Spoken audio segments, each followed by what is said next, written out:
Okay, good morning all. Welcome to Learners Academy. Good morning, sir. Good morning. So today we are taking the offline class. Due to some reason आज क्या दो classes साथ में बुला ली आधी का कल जल्दीबाजी में टाइम सेट करने में कोई बात नहीं। इस तरीके से रिकॉर्ड करते हैं। ये एक नया इनोवेशन है। चेक करते हैं आज की वीडियो कैसे बनती है। इन फ्यूचर इसकी भी नीड पड़ सकती है ना। ओके। तो कल हमने इस क्वेश्चन पे एंड किया था।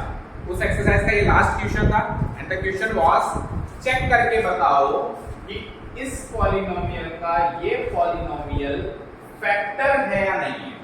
अक्सर मैं फैक्टर वेक्टर को नहीं जानता, हाँ पर मैं रिमाइंडर निकालना जानता हूँ। तो मैंने आपको कल घर पे करने के लिए कितना टास्क दिया था कि आप तो बस इतना करके आओ, इसको डिविडेंड मानो, इसको डिवीजन मानो और रिमाइंडर करो से रिमाइंडर निकालो। इतना काम मैं आ रहा हूँ मैं फ्रेम में, बाहर चला जाऊँ तो बता देना सर अंदर आओ, ठीक है। आप तो बस इतना काम मैंने कहा था घर से करके आओ, आगे का मैं करवा दूंगा। क्या काम कहा था कि आप बस इतना चेक करो कि इस डिविडेंड का इस डिविडेंड को इस डिवीजर से डिवाइड करेंगे तो रिमाइंडर क्या बनेगा, और रिमाइंडर निकालने के लिए रिमाइंडर थ्योरम का इस्तेमाल कर लेना। तो उतना काम आप घर से ट्राई करके आओ, किसी का हुआ है किसी का नहीं है, तो पहले उतना काम कर लेते हैं, फिर आगे चेक करेंगे कि इस क्वेश्चन में एक्स्ट्रा और क्या है, ठीक है। So let's do it. तो हम क्या करेंगे, जो डिविडेंड है उसको p ऑफ x मान लेंगे और जो डिवीजर है उसको क्या मान लेंगे, g of x। So tell me, ये तो इक्वेशन, सो डिविडेंड क्या हो जाएगा, p ऑफ x। बोलो p ऑफ x क्या है, 3x cube plus 7x। g of x क्या है, 7 प्लस 3x। अब जो डिवीजर होता है उसमें x का कोएफिशिएंट 1 होना चाहिए, इसमें तो 3 है, तो कुछ चेंजेस करना पड़ेगा। आगे बढ़ने से पहले इधर ही क्या करना पड़ेगा, 3 को कॉमन निकालना पड़ेगा। बोलो, गलत नोट कर लिया, क्वेश्चन गलत नोट कर लिया। तो पहले तो उसको सीधा करो, 7 प्लस 3x को सीधा करूंगा तो क्या बनेगा, 3x प्लस 7।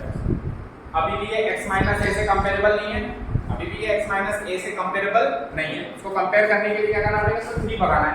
3 भगाने का तरीका, 3 को कॉमन ले लो। So let's take out 3 common.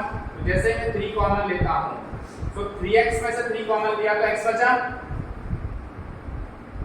और 7 में से 3 कॉमन लिया तो 7/3 बचा। कॉमन लेने का मतलब क्या होता है, डिवाइड करना। कॉमन लेने का मतलब क्या होता है, डिवाइड करना। तो अगर मैं 3x को 3 से डिवाइड करूंगा तो x बचेगा, और अगर मैं 7 को 3 से डिवाइड करूंगा तो 7/3 बचेगा। कटेगा ही नहीं, 7/3 का 7/3 जाएगा।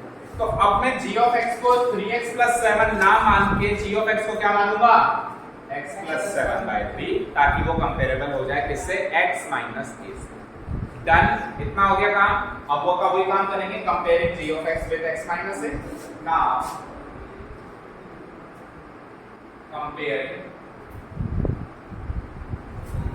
comparing g of x with x minus a, that is, तो इधर RHS LHS में तो लिखो x minus a, और RHS में g of x की वो वाली फॉर्म लिखो जो कॉमन लेने के बाद आई है। क्या, x प्लस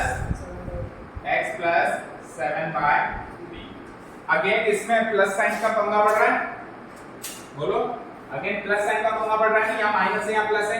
तो प्लस को माइनस में तब्दील करना तो हम जानते हैं कैसे, कल 2 क्वेश्चंस में करके बताया था। क्या करते हैं, माइनस माइनस प्लस करते हैं। क्या करते हैं, प्लस को ब्रेक करते हैं 2 माइनस में, ठीक है।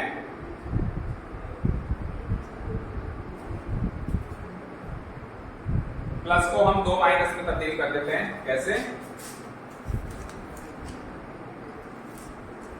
तो ऑफलाइन में बहुत सारा टाइम वेस्ट होता है, वो तो मैं जानता हूँ, बट जो है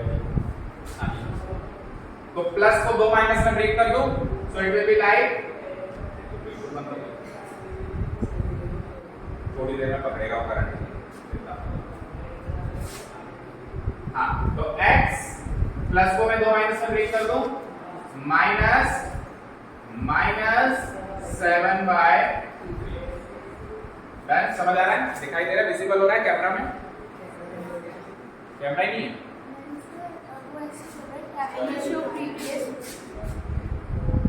टैप टू शो प्रीव्यू, तो टैप करो ना तभी तो प्रीव्यू दिखाई देगा, ठीक है। ओके, तो थोड़ा सा इतना विजिबल नहीं होगा बट ठीक है, अब ये जुगाड़ है, फिर इस पे फीडबैक देखेंगे, फिर इसमें फिर इंप्रूवमेंट करेंगे बाद। Okay, x minus minus n by तो you can clearly see x compare हुआ, माइनस से माइनस कंपेयर हुआ तो a की वैल्यू क्या निकली, -7/3। तो a की वैल्यू चाहिए होती है रिमाइंडर थ्योरम के लिए, निकल गई। implies yes, so on comparison क्या लिखते हैं हम? on comparison अब सही चल रहा है। on comparison we get a equal to -7/3। This is the value of a which we have got। अब a की वैल्यू को p of x में पुट अप करेंगे to find the remainder। Put up करें now by using remainder theorem।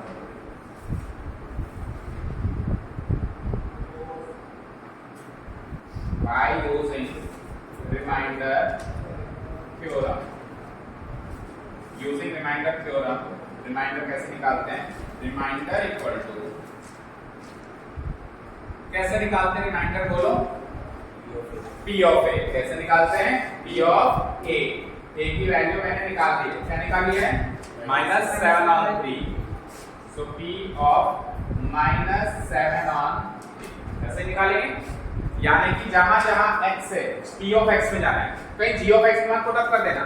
यहाँ पे P लिखा हुआ है, G नहीं लिखा हुआ। अगर यहाँ G लिखा हुआ होगा तो ये -7/3 G वाले x में पुट अप होगा। x में कहां पुट अप कर? कोई कहे सर x तो दो जगह है, इस वाले x में करूं या इन दोनों x में करूं? तो ये G है वो P है, तो यहाँ पे P है ना, तो P है तो P वाले पॉलीनोमियल में पुट अप होगा, G वाले पॉलीनोमियल में पुट अप नहीं होगा। G वाले में से तो निकाला है मैंने, तो वापस G में दोनों पुट अप करेंगे। किस में पुट अप करेंगे? P। So we will put -7/3। क्या है? 3x3। तो 3 फिर x का क्यूब करना है। x की वैल्यू क्या है? -7/3। तो उसका कर देंगे क्यूब। आगे क्या है? +7x।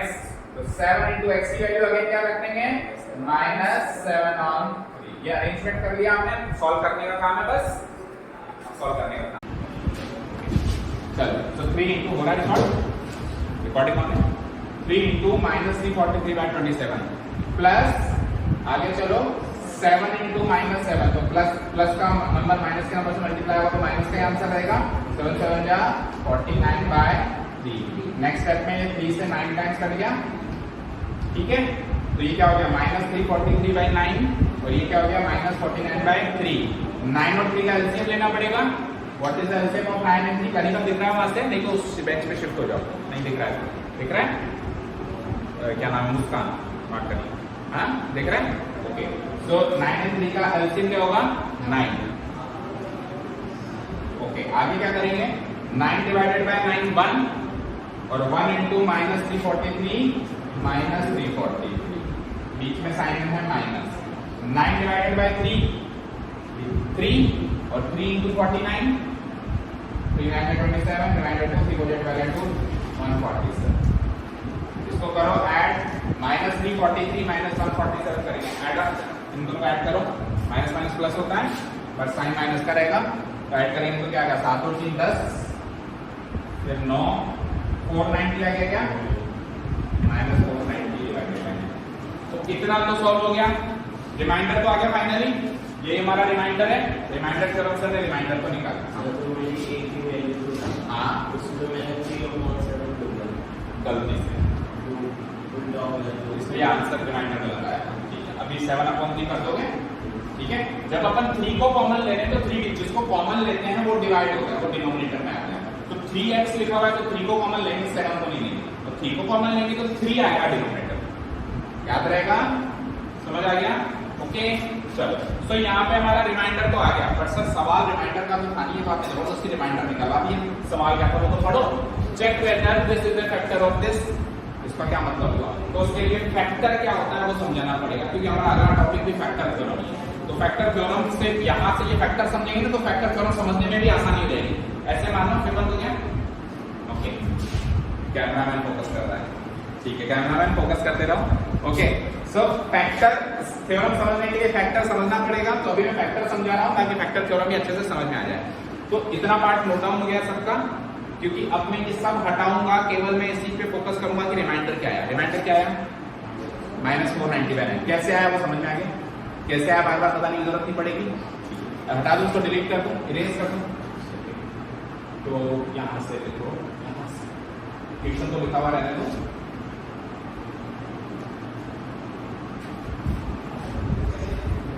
तो अब ये क्वेश्चन है मेरा, और यहाँ से मैंने रिमाइंडर निकाल लिया है। मैं लिख देता हूँ क्या निकाला है, तो फिर भूल जाएंगे क्या निकाला है। अगर रिमाइंडर निकालने का ही क्वेश्चन होता तो ये क्वेश्चन यहाँ पे स्टॉप हो जाता, नहीं हो गया मेरा काम खत्म। लेकिन रिमाइंडर निकालने का क्वेश्चन, ये क्वेश्चन कुछ फैक्टर वेक्टर से रिलेटेड है। पहले समझाते हैं फैक्टर क्या होता है। तो इस क्वेश्चन को भूल जाओ, फैक्टर के बारे में सुनो। देखो बच्चों, अगर मैंने कहा 10 डिवाइडेड बाय 2 करो,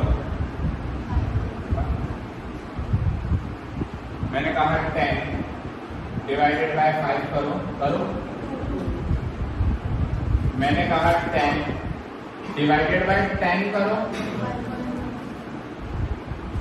और मैंने कहा 10 डिवाइडेड बाय 1 करो, 10। और एक लास्ट मैंने कहा 10 डिवाइडेड बाय 3 करो, 3 पॉइंट समथिंग ऐसे बोला। चलो 3 से मुश्किल होगी तो 4 से कर दो, 4 से तो कर सकते हो। 10 डिवाइडेड बाय 4 करके बता सकता है कोई? करके बताओ। 2.5, 4 2 जा 8। देखो 10 डिवाइडेड बाय 4 डिवीजन नहीं तो करना है। 4 2 जा 8, 10 में से 8 गया 2 बच गया, 2 के आगे 0 लगाया 20 हो गया, डेसिमल लगा के 4 5 जा डन। अब सुनो, इन 4 केसेस में जो आंसर आ रहा है वो एक इंटीग्रल वैल्यू आ रहा है। इंटीग्रल वैल्यू यानी इंटीजर आ रहा है।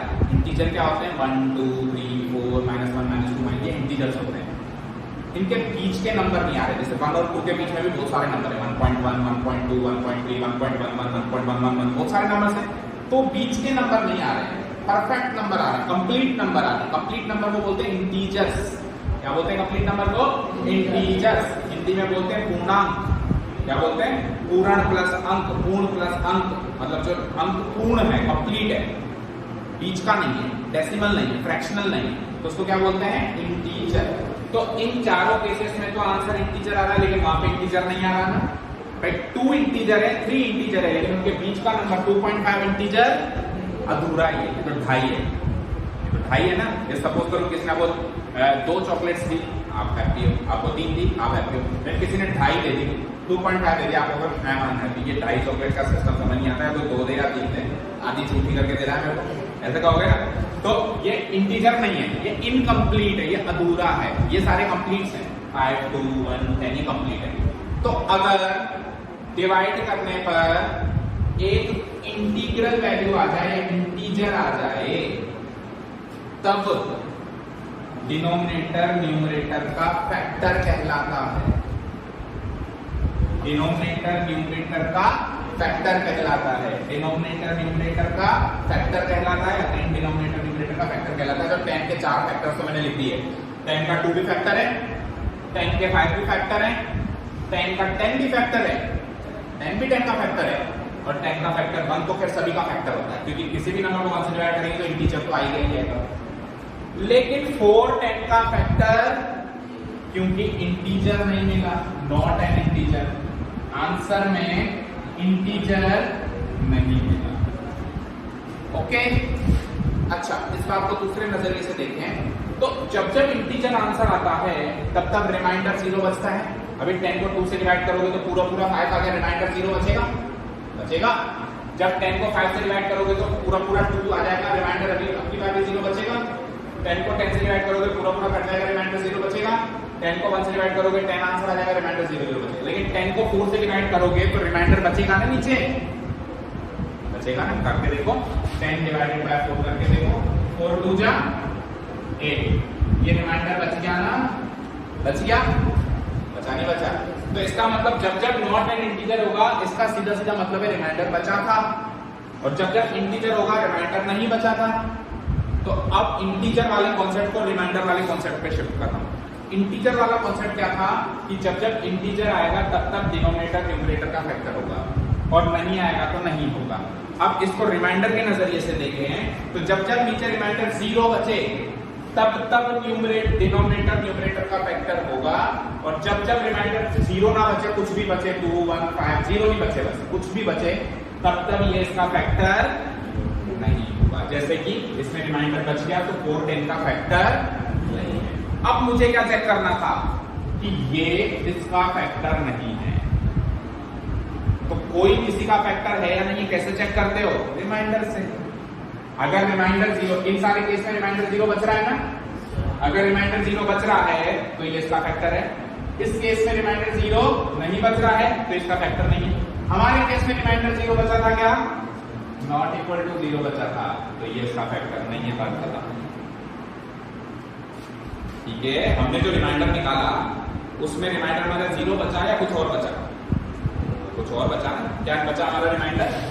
-490/9। ये जीरो को नहीं होता है, सॉल्व करने में जीरो आता है क्या? नहीं आता है। तो अगर रिमाइंडर जीरो बचता तो मैं कहता yes this is the factor of this, और रिमाइंडर जीरो नहीं बचा तो कह दूंगा no this is not a factor of this. बस ये एक लाइन और छोड़नी। ठीक है, यानी फैक्टर को चेक करने के लिए भी पहले रिमाइंडर ही निकालना पड़ेगा। जब रिमाइंडर पूछे तो रिमाइंडर निकालना पड़ेगा ही पड़ेगा, पर जब फैक्टर चेक करेंगे इसका फैक्टर है या नहीं चेक करके बताओ, तो भी पहले क्या निकालना पड़ेगा?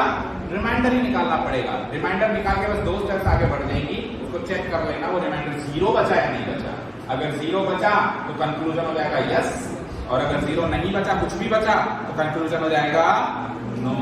अभी जीरो नहीं बचा तो आपने जहां पे रिमाइंडर इक्वल टू ये लिखा है ना, उसके आगे लगाओ not equal to zero, not equal to zero. लिखिए आपने जहां पे लिखा ना रिमाइंडर इक्वल टू, जो भी आपने रिमाइंडर निकाला, अभी क्या रिमाइंडर निकाला -490/9, उसके आगे लिख दो नॉट इक्वल टू जीरो। अब अपन 2 लाइन ऐड करेंगे इसके नीचे, हियर रिमाइंडर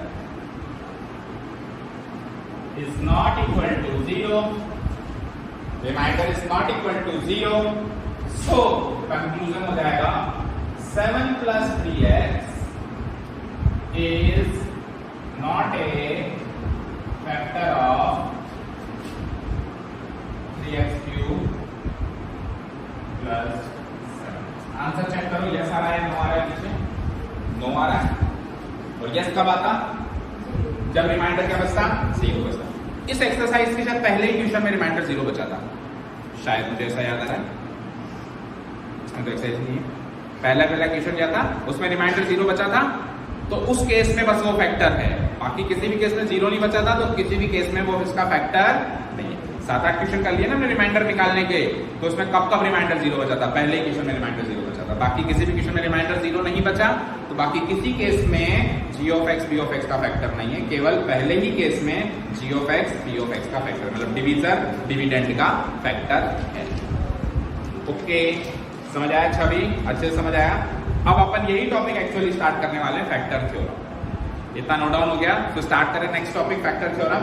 तो फ्रेश हेडिंग डालो फैक्टर थ्योरम। तो कर दूं मैं इरेज, कंक्लूजन लिख दिया सबने?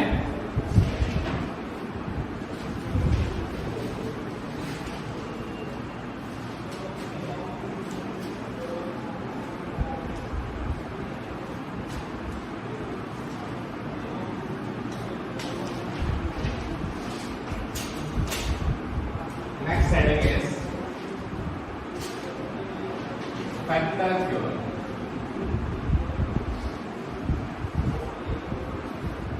अब फैक्टर थ्योरम क्या है, उसके लिए हम बुक को रेफर करेंगे। बुक में फैक्टर थ्योरम गिवन है, वो लिखेंगे। जब आप फैक्टर थ्योरम लिख लोगे, समझ लोगे ना, तब आप एक चीज एनालाइज करोगे कि sir factor theorem remainder theorem तो कुछ अलग है ही नहीं। अभी जो हमने रिमाइंडर थ्योरम निकाली है सेम टू सेम उसी तर्ज पे फैक्टर थ्योरम बनी है। वो का वही काम जो भी अपन ने आखिरी क्वेश्चन में किया, वही पी ऑफ ए निकालना है। जो रिमाइंडर थ्योरम में पी ऑफ ए में निकाल रहे थे वो का वही निकालना है। बस फर्क क्या है, रिमाइंडर थ्योरम में पी ऑफ ए निकाल के स्टॉप हो जाते थे, रिमाइंडर आएगा। इस बार स्टॉप नहीं होना, इस बार उसको चेक करना है कि रिमाइंडर जीरो आया या नहीं, यानी पी ऑफ ए जीरो आया या नहीं आया। अगर पी ऑफ ए जीरो आ जाए तो x माइनस ए उसका फैक्टर है, और अगर पी ऑफ ए जीरो ना आए तो x माइनस ए गिवन पॉलिनोमियल का फैक्टर नहीं। बस 2 कंक्लूडिंग स्टेटमेंट अभी जैसे जोड़े वैसे जोड़ने होंगे, और वो का वो इस काम है फैक्टर थ्योरम रिमाइंडर थ्योरम, कुछ अलग नहीं। तो फैक्टर थ्योरम के बारे में लिखे हम, स्टार्ट राइटिंग। आपके कितने भी है वो वही लिखेंगे। Let p of x be a polynomial हमने रिमाइंडर थ्योरम भी ऐसे स्टार्ट करी थी, p ऑफ x की ये पॉलिनोमियल देखो आप कंपेयर करते चलना कुछ डिफरेंस नहीं। रिमाइंडर थ्योरम भी ऐसे स्टार्ट करी थी, रिमाइंडर थ्योरम में p ऑफ x की degree greater than equal to 1 ली थी। इस बार भी वही देखो, ऑफ डिग्री ग्रेटर देन और इक्वल टू 1, कोई भी चेंजेस नहीं वहां पे तक। तो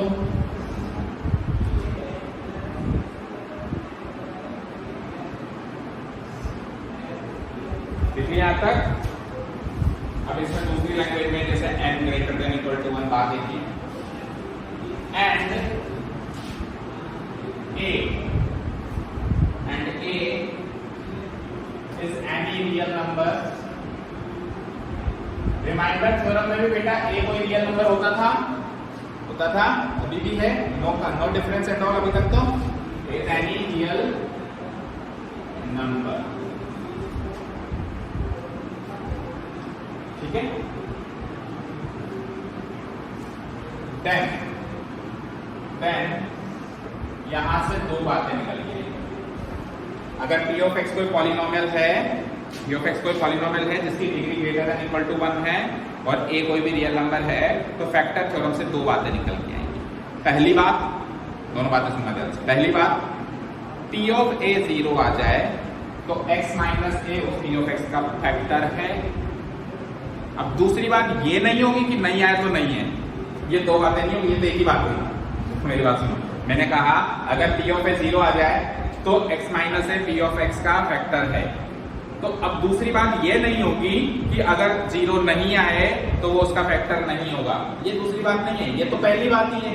देखो होगा और नहीं होगा तो नहीं होगा, दूसरी बात कुछ और है, ठीक है। तो एक बार पहली बात लिखते हैं, लिखो if p of a equal to 0,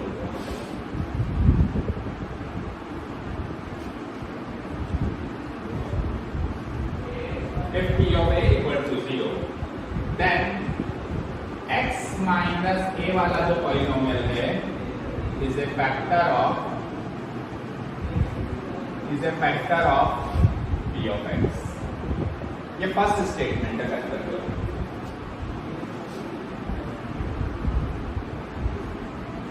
If p of a equal to 0, then x minus a is a factor of p of x। This is the first statement, no problem। अब कोई ऐसा नहीं कहेगा कि सर दूसरा statement यही होगा कि अगर p ऑफ a 0 ना हो ना तो ये इसका फैक्टर नहीं होगा, ये दूसरा स्टेटमेंट नहीं कहलाएगा। ये तो पहले स्टेटमेंट की नेगेटिव बात कह दी ना अपन ने, तो वो होगा तो वो उसका फैक्टर होगा, नहीं होगा तो उसका फैक्टर नहीं होगा। ये बात तो पहले में ही छुपी हुई है, ये बात तो पहली बात में छुपी हुई है ना कि सर अगर p ऑफ a 0 नहीं होगा तो वो उसका फैक्टर नहीं होगा। तो ये दूसरा स्टेटमेंट है। दूसरा स्टेटमेंट पता है क्या है? इसका उल्टा, अगर x माइनस a इसका फैक्टर है तो p ऑफ a 0। समझ गए? समझ गए? दूसरा स्टेटमेंट जस्ट इस स्टेटमेंट का उल्टा लिख लो, अगर x माइनस a इसका फैक्टर है तो p ऑफ a 0 होगा। फैक्टर थ्योरम से हमको देखो अगर ये चेक करना है कि ये इसका फैक्टर है या नहीं है तो स्टेटमेंट नंबर 1 यूज करो, यानी p ऑफ a 0 है या नहीं है इसको यूज करो। लेकिन स्टेटमेंट नंबर 2 भी काम आएगा कहीं कहीं, जब उसने आगे होके दे रखा है कि ये इसका फैक्टर है। जब उसने क्वेश्चन उल्टा भी तो बनता है, देखो एक क्वेश्चन तो ऐसे बनेगा चेक करो कि ये इसका फैक्टर है या नहीं है। दूसरा क्वेश्चन कैसे बनेगा, आगे तो ऑलरेडी गिवन होगा कि ये इसका फैक्टर है। तो जब चेक करने की बारी आए तो पहला स्टेटमेंट यूज करो, जब चेक करने की बारी ना आए ऑलरेडी गिवन हो तो दूसरा स्टेटमेंट यूज करो जिसमें ये गिवन है और ये रिजल्ट है। इसमें ये गिवन है, ये रिजल्ट है, दूसरे स्टेटमेंट में ये गिवन है और वो रिजल्ट है। समझ गए? तो इसका उल्टा लिख दो, second statement, if x minus a is a factor of p of x,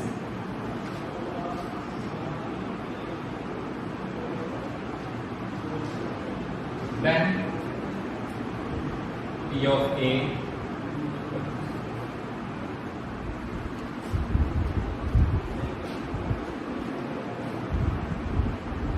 ठीक है। बुक है ना सबके पास? फैक्टर थ्योरम पे आ जाओ, सब लोग बुक पे फोकस करो एक बार। आ गए? बुक में देखो फैक्टर थ्योरम पे जो हमने लिखा है वो इसमें लिखा हुआ है, ये वेरीफाई करते हैं। क्या लिखा हुआ है? if p of x is a polynomial of degree n greater than equal to 1 लिखा हुआ है, a is a real number लिखा हुआ है। अब दो बातें, पहली बात क्या है, x minus a is a factor of p of x if p of a equal to 0, ये हमने पहली बात लिखी है। दूसरी बात, p of a equal to 0 if x minus a is a factor of p of x, उसी को रिवर्स करके लिखना है।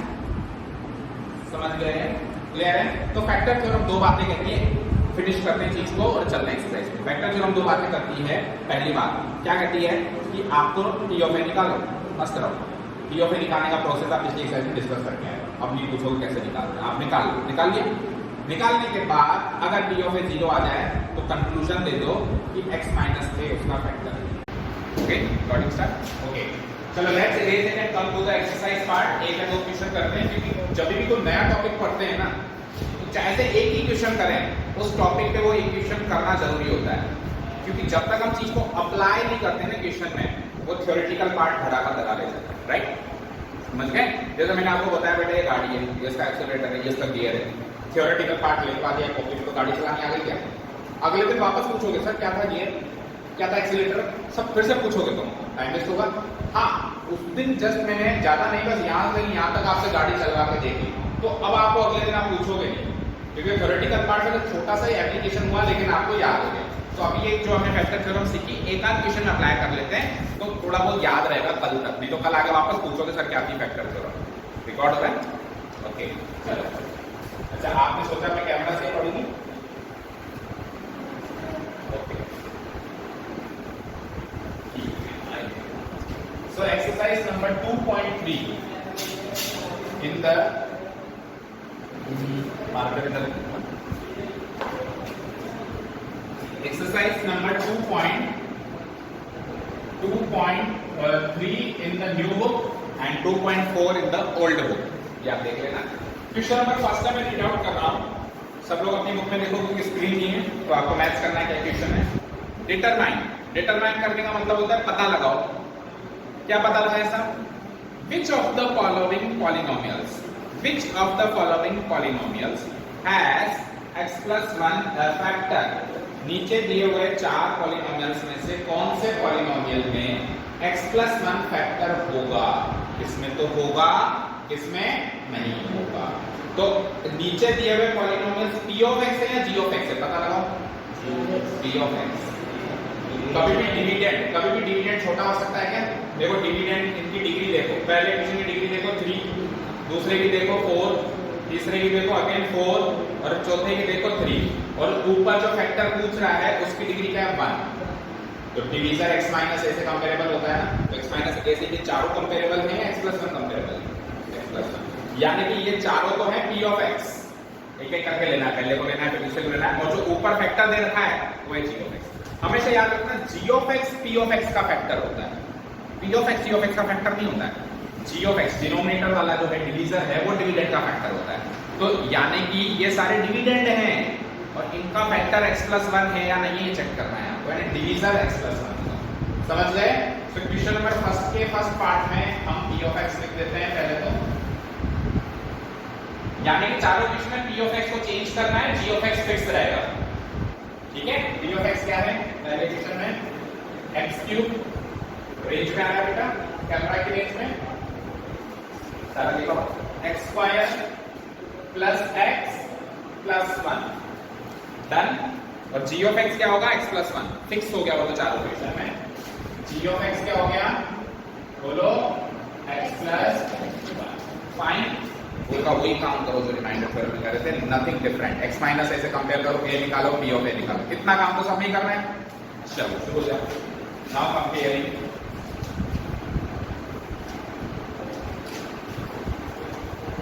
g of x with x minus a. Now comparing g of x with x minus a. करें compare?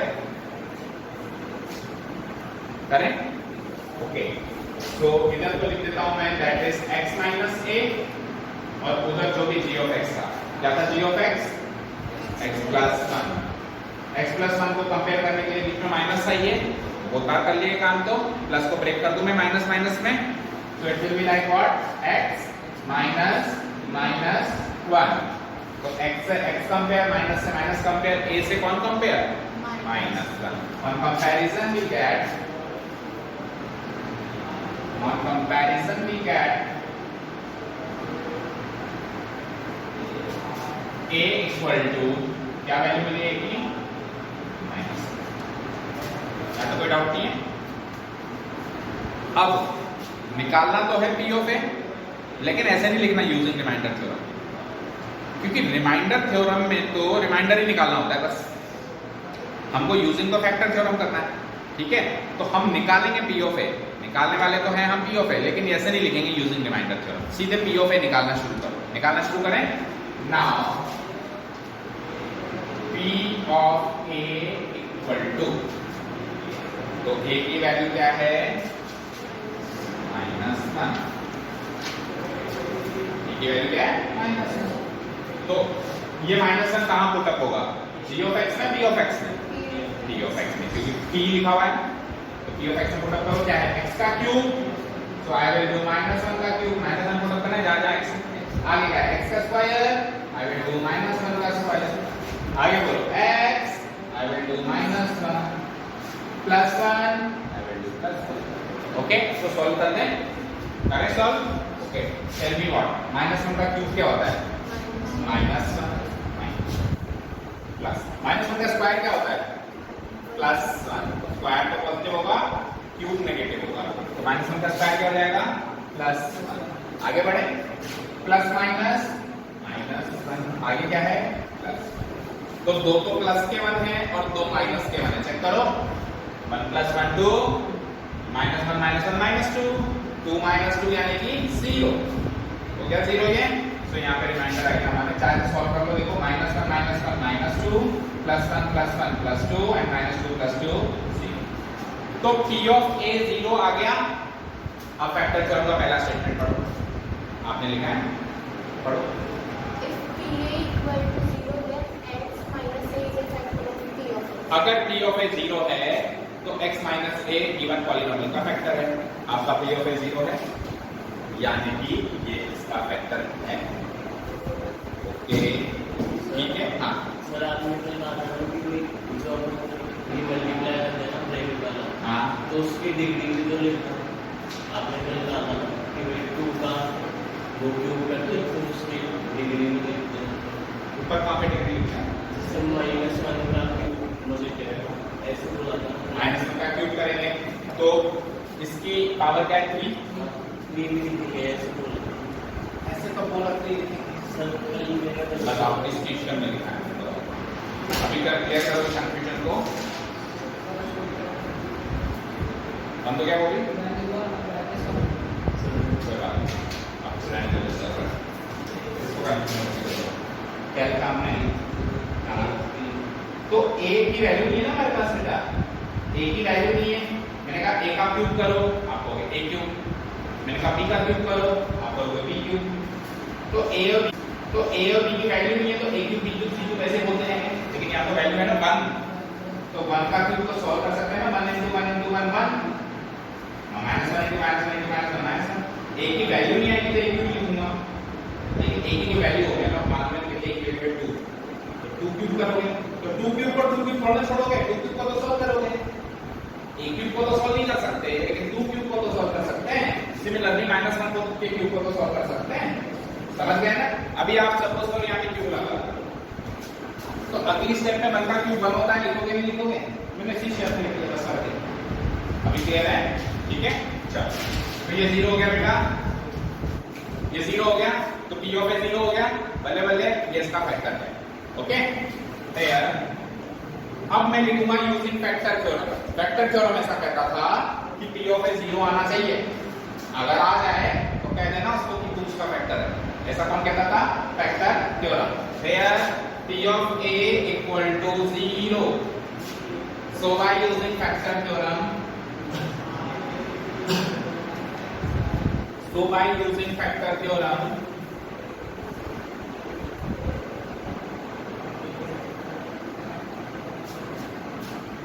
so by using factor theorem, x plus 1 is a, अब देखो हमने factor theorem में क्या लिखा है, x minus a is a factor, तो x minus a तो x plus 1 से कंपेयर हुआ है ना, तो x minus a is a factor theorem, वो तो थ्योरम थी, थ्योरम में हमको पॉलिनोमियल पता नहीं है कौन सा है, तो हमने जस्ट लिख दिया x minus a। लेकिन इस क्वेश्चन में तो मुझे पता है ना x माइनस है कौन है, x प्लस 1, तो मैं x माइनस नहीं लिखूंगा, क्या लिखूंगा, x plus 1 is the factor of given polynomial a, okay, x plus 1 is a factor of either given polynomial, या तो given polynomial लिख दो पूरा वाला या फिर simply p of x।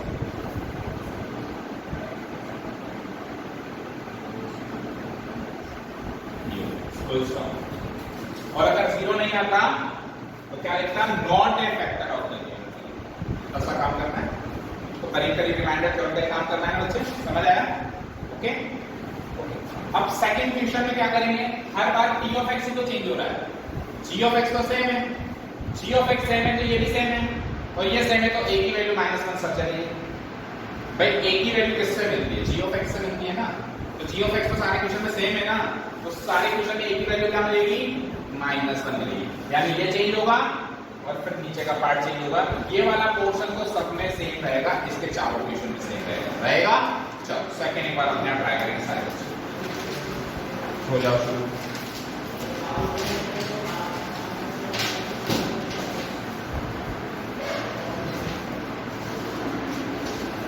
And this will be the last question of today's class.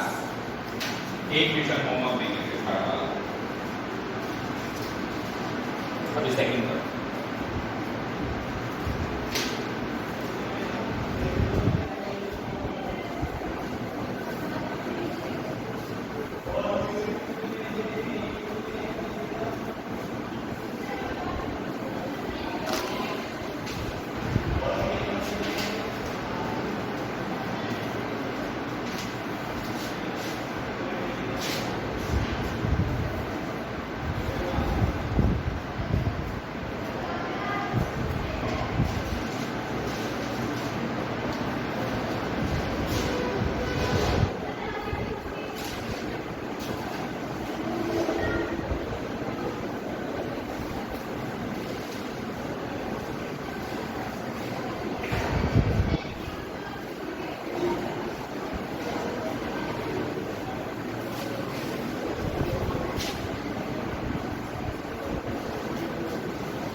हुआ क्या, हो गया, फैक्टर निकला नहीं निकला, नो, डिमांड 0 पे निकला आपकी बात है, ओके। एक बार आंसर भी चेक कर लो, मैच हो गया, ओके। चलो देखो p of x बदल दूं मैं, बोलो बदल के क्या लिखना है, बोलते जाओ, x to the power 4 plus x cube, आगे plus x square plus x plus 1, g of x remains the same, क्यों सेम, क्वेश्चन कह रहा है, मेरी मर्जी नहीं चल रही है वैसे भी कि सर हमेशा g of x सेम रहता है क्या, सारे क्वेश्चन में क्या x प्लस 1 ही रहता है क्या, नहीं, सारे क्वेश्चन में बदलता है, अगले क्वेश्चन में बदलना शुरू करेगा, पहले क्वेश्चन में सेम है, g of x प्लस 1 रहेगा, तो कंपैरिजन इसी से होगा, तो a की वैल्यू यहाँ से यहाँ तक का पार्ट तो सेम हो जाएगा, कॉपी पेस्ट हो जाएगा एक तरीके से। आगे बढ़ते हैं, अब p of a -1 वैल्यू इस वाले p of x में पुटअप करनी है, पिछले वाले में नहीं, ये तो पिछले वाले में पुटअप की हुई है, इस वाले में पुटअप करते हैं। चलो तो x की पावर 4 तो -1 की पावर 4 फाइन, x का क्यूब -1 का क्यूब फाइन, x का स्क्वायर -1 का स्क्वायर फाइन, और प्लस x तो प्लस में -1, लास्ट में क्या है प्लस। एक बार टर्म काउंट कर लिया करो, कितनी टर्म्स है, 1 2 3 4 5, इधर भी 5 है, 1 2 3 4, उससे पता चलता है कि कुछ मिस नहीं हुआ। ओके, अब सॉल्व करना है, तो मुझे बताओ -1 की पावर 4 क्या होती है, +1 या -1, जब पावर इवन नंबर होगी तो आंसर पॉजिटिव आएगा, जब पावर ऑड नंबर होगी तो आंसर नेगेटिव आएगा, तो 4 इवन नंबर है तो पॉजिटिव, 3 इवन ऑड नंबर है नेगेटिव, आगे बढ़ो 2 इवन नंबर है पॉजिटिव, आगे बढ़ो इसके ऊपर कुछ नहीं और लगा सकता हूं तो 1 अगेन क्या है ऑड नंबर है -1 और आगे तो जो लिखा हुआ है प्लस, ठीक है 1 -1 यहाँ पर प्लस 1। तो अब कितने तो पॉजिटिव आने काउंट करो 1 2 3 तो पॉजिटिव आने तो 1 + 1 + 1 3 और कितने नेगेटिव आने 2 -1 -1 -2 3 तो पॉजिटिव आने 2 नेगेटिव आने तो बैलेंस करेंगे सॉल्व करेंगे सिंपलीफाई करेंगे तो एक पॉजिटिव 1 कट बचेगा। ऐसे भी कह सकते हो देखो 1 - 1 कट गया, ये 1 - 1 कट गया, एक 1 बच गया, कैसे भी कह कुल मिला के आंसर क्या रहेगा। पर आप ऐसे काट के मत करना, पहली बार की तरह ही करना 3 - 2 लिख के और जैसा भी किया था वैसे ही, ठीक है 1 - 1 + 1 -1 + 1 क्या हो जाएगा 3 - 2 यानी कि 1। तो रिमाइंडर जो है 0 मिला क्या, मिला क्या। तो पिछली बार 0 मिला था, इस बार 0 नहीं मिला तो उसके आगे लिखो नॉट इक्वल टू 0, फिर इधर लिखो p of a not equal to 0, फिर इधर लिखो not a factor of the 0। ये 3 changes not equal to 0 not equal to 0 not a factor, अगर इक्वल टू 0 तो is a factor, not equal to 0 is not a factor. Very easy, समझ आया। Okay time हो गया अभी। अब question number 3 घर से ट्राई करके आएंगे, इसका फर्स्ट का थर्ड पार्ट केवल एक ही क्वेश्चन होमवर्क हो जाना चाहिए, ठीक है। 4th वन अगर श्रद्धा हो तो कर लेना, श्रद्धा मतलब अच्छी बात हो, है ना। अब रूट वाले नंबर्स हैं, मतलब 3rd तो 100% करना ही है, 4th में अगर हो जाए तो कर लेना, नहीं हो तो then we will discuss the remaining questions tomorrow. Okay stop करें। Thank you so much for listening to us, have a nice day, keep learning and bye. Stop it.